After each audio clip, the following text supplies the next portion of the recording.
Hola, food lovers! Welcome back to Cookscraftery. If you're a fan of the rich, flavorful Cuban dish, Ropa Vieja, then you know it deserves some equally amazing side dishes. Today, I'm sharing my top picks for sides that will perfectly complement this tender, shredded beef masterpiece. From traditional Cuban classics to modern twists, these sides will elevate your Ropa Vieja experience to a whole new level. Let's get started. First up, we have Cuban-style rice. It's simple, fragrant, and the perfect base for soaking up all those delicious Ropa Vieja juices. Next, we have sweet plantains or maduros. These caramelized bites of sweetness are a perfect contrast to the savory beef. Trust me, you'll want a heaping side of these. Another must-try side is black beans. Whether you cook them from scratch or use canned, they add a hearty, earthy flavor that balances the richness of the Ropa Vieja.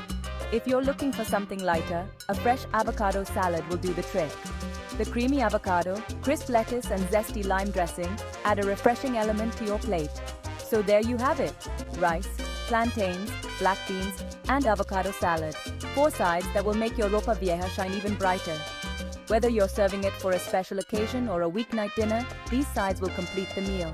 If you loved this video, don't forget to give it a thumbs up, subscribe to Cookscraftery, and check out the link below for even more delicious Ropa Vieja sides. Thanks for watching, and I'll see you in the next video.